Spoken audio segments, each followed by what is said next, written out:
Salut, aujourd'hui je te propose de faire un exo type colle sur les équations fonctionnelles, qui est un domaine très intéressant des mathématiques. Donc on doit résoudre l'équation f de x plus y égale f de x fois f de y pour tout x et y réel et f continue sur R. Donc les questions sont les suivantes: il faut trouver f de 0, quelle valeur ça peut prendre. Il faut traiter le cas f de 0 égale à 0. Ensuite, on traite un autre cas où f de 0 n'est pas nul. On résout l'équation dans n, on montre que f ne s'annule pas sur R. On résout l'équation dans z, puis dans q, puis dans R. Donc voilà, je vais faire des rappels de cours et ensuite je vais corriger le problème. Dans les rappels de cours, je vais donner une méthode pour pouvoir résoudre les équations fonctionnelles de manière générale. Allez, c'est parti pour les rappels de cours. Donc pour la densité, on prend A une partie de R et on dit que A est dense dans R si pour tout AB dans R carré, A différent de B, alors l'intersection entre A et AB exclu n'est pas l'ensemble vide. Autrement dit, entre deux réels quelconques, on peut toujours trouver un élément de A. Donc tous les éléments entre deux éléments de R, il y a toujours un élément de A qui est coincé entre. Ensuite, donc ça c'est pas très utilisé dans la pratique, c'est juste une définition mathématique. Par contre, la caractérisation séquentielle de la densité, elle doit être tout le temps utilisée pour prouver ou pour utiliser dans l'autre sens. C'est une caractérisation, donc c'est une équivalence. Donc qu'est-ce que ça dit? Ça dit que A est dense dans R équivaut au fait que pour tout x réel, il existe une suite qui soit valeur dans A, telle que la limite pour n qui tend vers plus infini de xn soit x. Autrement dit, x est la limite d'une suite à valeur de xn dont les valeurs sont dans A. Donc voilà. Après ça peut être reformulé en termes de topologie, mais vous verrez ça l'année prochaine. Donc on a un théorème très, très important du cours qui dit que Q est dense dans R. Donc voilà, on peut utiliser la caractérisation séquentielle dans ce cas-là. Ça veut dire que pour tout x réel, il existe une suite de rationnels qui tendent vers x. Ensuite, la continuité en un point. Pourquoi ce rappel? C'est parce qu'on a supposé que f est continu, vous verrez, ce sera important. Donc on prend i un intervalle et f une fonction de i dans R, et on prend a un point de i, et on dit que f est continu en a si la limite pour x qui tend vers a de f de x, c'est f de a. Et enfin, dernier point, la caractérisation séquentielle de la continuité. F continue en A équivaut en fait au fait que pour toute suite AN à valeur dans I de limite A, eh bien j'ai la limite de f de AN qui est f de A. Ok, donc c'est parti pour le mode d'emploi des équations fonctionnelles. On va utiliser les rappels que j'ai faits. Donc la première étape, qu'est-ce que c'est? Ça va être de déterminer des valeurs particulières qui sont prises par f, et c'est très souvent f de 0, f de 1, etc. Pourquoi f de 0, f de 1? Parce que 0, ça a des propriétés très fortes. Multiplier par 0, ça revient à annuler tout élément. Sommer 0, ça revient à ne pas le changer. Multiplier par 1, de la même manière, ça va rien changer. Donc c'est pour ça qu'on détermine f de 0, f de 1. Ensuite, il y a deux possibilités. Soit l'équation fonctionnelle est, disons, facile, soit elle est plus difficile. Donc là, pour l'instant, on va traiter le cas facile, mais ne vous inquiétez pas, nous allons traiter également le cas difficile. Donc le cas facile, c'est quand on peut résoudre d'un grand N. Donc très souvent, ça se fait par récurrence. C'est une propriété très importante de grand N, la récurrence. Ensuite, on va généraliser la solution à grand Z. Ça nous coûte généralement peu de choses, puisque grand Z, c'est rien que plus ou moins n avec n d'un grand N. Ok, donc on a déjà généralisé une première fois. Là, la prochaine étape, ça consiste à résoudre l'équation dans grand Q, qui n'est rien d'autre que P sur Q avec P dans grand Z et Q dans n étoiles. Donc P porte le signe, Q est dans n étoiles, pour pas diviser par 0. Voilà. Donc on avait résolu dans grand N, puis on est passé à grand Z, puis dans grand Q. Maintenant, la dernière étape, ça va être d'utiliser la densité de Q dans R, et on aura conclu. Je vais détailler un petit peu le raisonnement. Pas un petit peu, je vais le détailler carrément. Donc à ce stade-là, on a montré que pour tout A dans Q, G de A, f de A égale G de A, où G c'est la fonction qu'on a déterminée par analyse synthèse, et F c'était disons... Enfin, c'est plutôt l'inverse. F, c'est la fonction de l'énoncé, et G, c'est la fonction qu'on a déterminée par l'analyse synthèse. D'accord? Donc on a montré que F, c'était une certaine fonction G, en fait, qui est définie dans Q, pour le moment. Mais on sait que Q est dense dans R, ce qui est une propriété très forte. Donc par caractérisation séquentielle, ça signifie, de la densité, ça signifie que pour tout x réel, il existe une suite à valeur dans Q, telle que de limite x, en fait.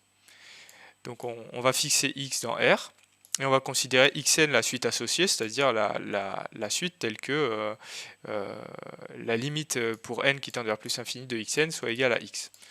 Donc voilà, on a fixé x. Donc, vu qu'on avait montré que pour tout a dans Q, f de a était égal à g de a, bah en particulier, f de xn égale g de xn pour tout n dans grand N. Puisque on en est dans Q là en fait. Hein. Ok, donc on a ça. Mais on a aussi la continuité, donc en passant à la limite dans l'égalité f de xn égale g de xn, et ben en fait on a f de x égale g de x. Donc en fait qu'est-ce qu'on a montré? On a montré pour tout x réel, f de x égale g de x. Donc en fait on a résolu l'équation dans grand R. Et donc en fait qu'est-ce qui s'est passé? On avait la solution sur grand Q et on l'a étendue par densité à grand R. Donc en fait, l'autre manière, l'autre équation, l'autre type d'équation fonctionnelle, ça va être on va procéder exactement de la même manière, seulement on va pas passer par Q, mais un autre ensemble. Donc je vais détailler un peu le cas difficile. Donc comment ça se présente? Eh bien, généralement on doit suivre l'énoncé. Généralement c'est guidé, sauf si c'est une colle, mais généralement vous aurez des indications parce que c'est très dur de le résoudre tout seul. Donc on va résoudre l'équation dans un certain ensemble que j'ai noté grand E. Souvent il est occulté cet ensemble, mais en réalité il faut... En fait, ça peut nous aider de savoir, de reconnaître qu'on travaille dans ce type d'ensemble. Et ensuite, le point suivant, ça va être de montrer que E est dense dans R par caractérisation séquentielle. Donc, comment ça se montre? On va prendre un X réel et on va construire une suite qui soit valeur dans grand E. Telle de limite x, et donc comme on l'aura fait pour tout x, eh bien on aura montré la caractérisation séquentielle de la densité. Donc voilà, on aura montré que E est dense dans R. Et donc très souvent, E, en fait, c'est les A sur 2 de puissance B, en fait, avec A dans Z et B dans N. Et en fait, ça s'appelle les diadiques, ça se note D ajouré. Et très souvent, en fait, pour construire la suite, il va falloir prendre A, une partie entière. Très souvent, cette partie entière, ça va être fonction de x et de n en fait. Et pourquoi est-ce qu'on va prendre la partie entière? C'est parce que ça nous donne naturellement des inégalités. On va pouvoir utiliser le théorème des gendarmes, parce que la partie entière elle est coincée entre les deux valeurs les plus proches, et ça va naturellement donner en fait, ça va naturellement coincer les termes de la suite entre deux constantes. Donc on aura, enfin pour le coup, entre deux suites, et du coup on pourra appliquer le théorème des gendarmes.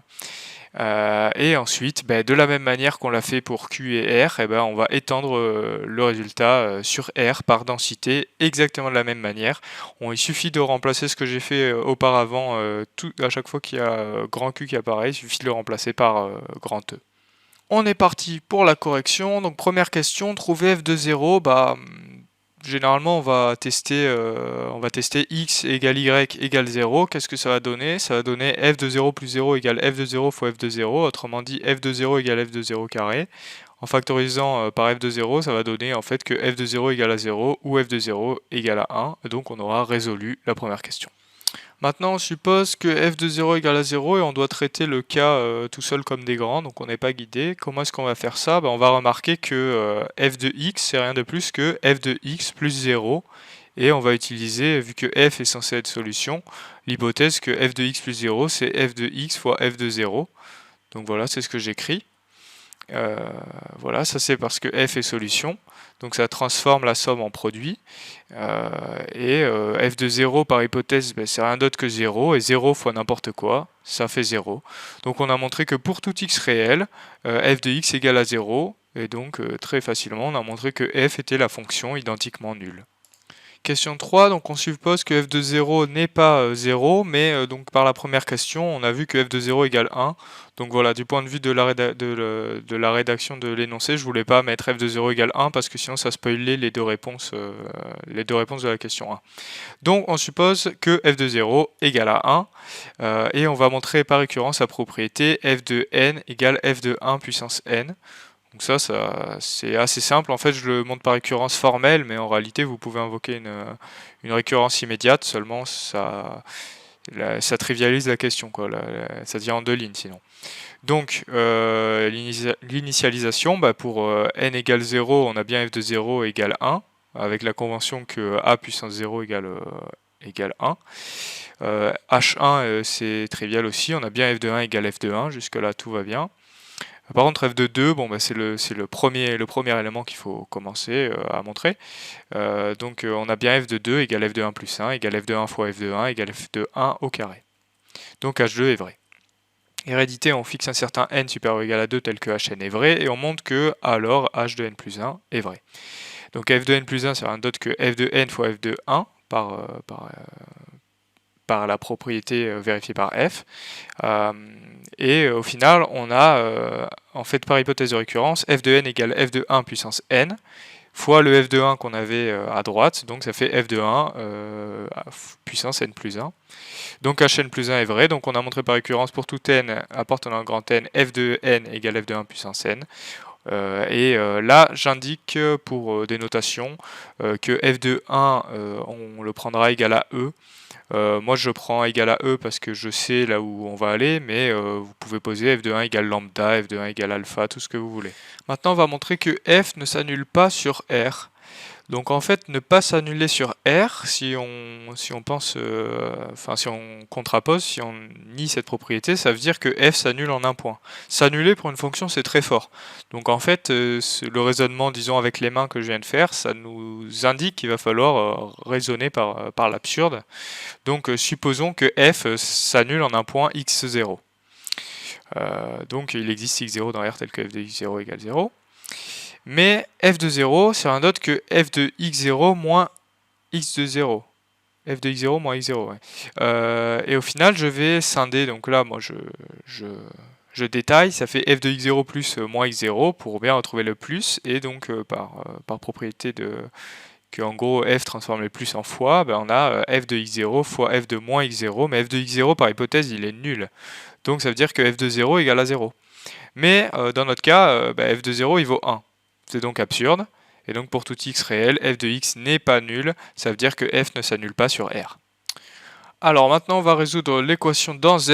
Z, il y a une manière de le voir, c'est de se dire que c'est grand N et moins grand N au sens des moins petit n avec petit n dans grand N. Donc en fait c'est juste de séparer les entiers positifs et les entiers négatifs. D'accord.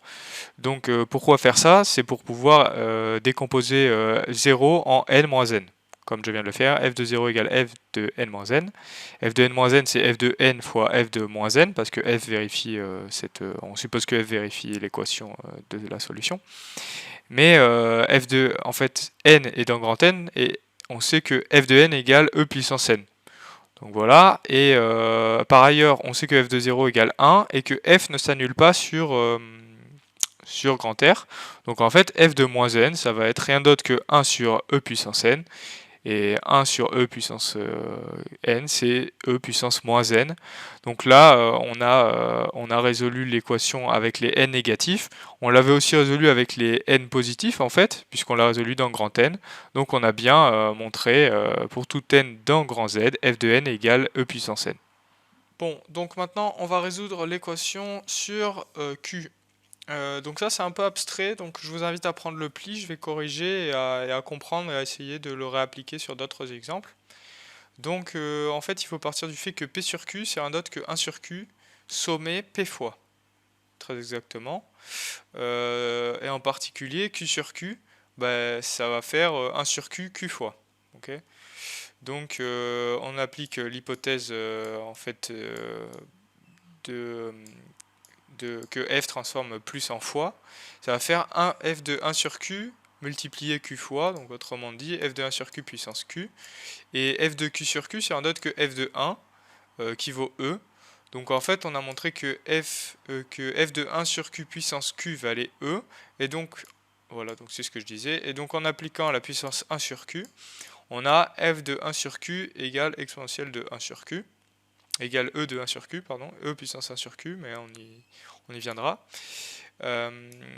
Mais alors, f de p sur q, c'est rien d'autre que f de 1 sur q plus, etc., plus 1 sur q p fois. Donc, on a f de 1 sur q p fois. Donc, on a f de 1 sur q puissance p, qui au final, f de 1 sur q, on remplace, c'est e puissance 1 sur q. Donc on a montré que f de p sur q c'était e puissance p sur q. Et au final, on a bien résolu l'équation dans q, c'est-à-dire pour tout x dans q, f de x égale e puissance x. Donc il est temps de conclure le problème. On pose g de x égale e puissance x. On a vu que f et g étaient continus et coïncidaient sur q et que q était dense dans R. Donc en vertu de la méthodologie, on a pour tout x dans R, f de x égale g de x. Donc je vous invite à revoir la méthodologie, ça utilise la caractérisation séquentielle de la continuité et la caractérisation séquentielle de la densité. On peut dire que du coup c'est un très bon exercice que de savoir le démontrer. D'ailleurs, j'en profite pour vous dire que l'année prochaine, cette propriété sera dans votre cours, donc vous pouvez l'énoncer comme je viens de le faire en fait. Vous dites que f et g sont continues, elles coïncident sur une partie dense, sur une partie dense, donc en fait elles sont égales sur la grande partie. D'accord ? Voilà, donc autrement dit, f de x, pour tout x dans R, f de x c'est e puissance x, où e c'est f de 1. Et attention, là je laisse un petit moment de flottement. Est-ce qu'on n'a pas oublié quelque chose? Bien sûr que oui, on doit dire qu'une telle fonction convient. C'est, disons, la synthèse ou c'est l'inclusion réciproque parce qu'on est parti de la solution, on l'a caractérisée, mais maintenant il faut que de la caractérisation, on vérifie qu'elle convienne et que ce soit bien une solution. En ouverture, j'aimerais préciser la signification de la fonction qu'on a trouvée en fait. Donc on va supposer que f soit dérivable en 0 et que, en plus de ça, f' de 0 égale à 1. Alors pour tout x réel et h dans R plus étoile, on se rend compte que f de x plus h moins f de x sur h, en utilisant le fait que f de x plus h c'est f de x fois f de h, et en factorisant on trouve que c'est f de x sur h fois f de h moins 1, le tout entre parenthèses. Ok, donc en fait ce qu'on vient de montrer c'est que f de x plus h moins f de h sur h c'était en remplaçant f de x par f, ou plutôt en remplaçant f de h moins 1 par f de 0 plus h moins f de 0, ce qui est vrai, hein, f de h c'est bien f de 0 plus h et 1 c'est bien f de 0, sur h et en sortant f de x de l'autre côté, on obtient cette égalité. Donc en fait, si on fait tendre h vers 0, on trouve que f est dérivable sur R parce que en fait f est dérivable en 0. Et donc par définition, f' de x est la limite pour h qui tend vers 0 du taux d'accroissement, c'est-à-dire f de x plus h moins f de h sur h. Et donc c'est la limite du taux d'accroissement, donc le membre de droite, comme on l'a prouvé. C'est la limite pour h qui tend vers 0 de f de 0 plus h moins f de 0 sur h. Et ça, c'est précisément en fait la limite du taux d'accroissement en x égale à 0, c'est-à-dire la dérivée de f au point 0. Donc en fait, on a f' de x égale f' de 0 fois f de x, et f' de 0, on a supposé que c'était égal à 1. Donc on a montré que f' de x était égal à f de x. Ok, donc récapitulons les choses. On a donc voilà, f' de x égale f de x pour tout x réel. Donc récapitulons les choses, on a montré que f était la fonction qui vérifiait, donc la fonction de R dans R bien sûr, qui vérifie l'équation différentielle f' égale à f et f de 0 égale à 1, par hypothèse. En fait, enfin pas par hypothèse, c'est-à-dire qu'on a exclu le cas f de 0 égale 0 dans notre cas. Et en fait cette définition, ça doit faire penser à quelque chose, c'est bien sûr la fonction exponentielle, qui est classiquement définie comme ça.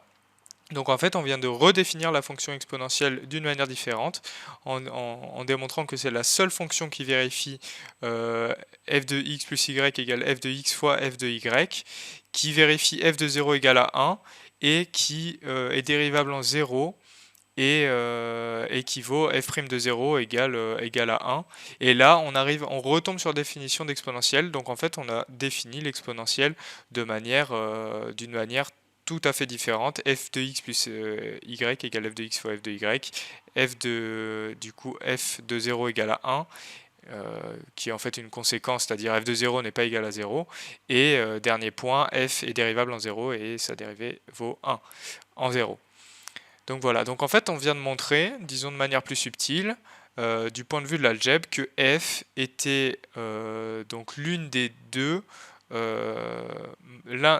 morphismes de R pour plus vers R pour fois. C'est-à-dire c'est la seule fonction qui n'est pas la fonction identiquement nulle qui transforme les plus en fois. Voilà, donc sur ces belles paroles d'une grande profondeur, je pense qu'on peut s'arrêter là pour cet exercice. J'espère que ça vous aura plu. En tout cas, on ne dirait pas, mais c'est un exercice très intéressant et très conceptuel parce qu'il permet de redéfinir la fonction exponentielle d'une manière tout à fait différente et même de gagner que c'est le seul morphisme qui n'est pas identiquement nul, qui envoie R plus vers R fois. Et ça, c'est quelque chose de très très très intéressant, je trouve, du point de vue de l'algèbre. En tout cas, n'hésite pas à t'abonner, à liker, à mettre la cloche, c'est la classique. Et j'aurai plaisir à te retrouver pour de nouvelles vidéos en maths ou en physique. Salut!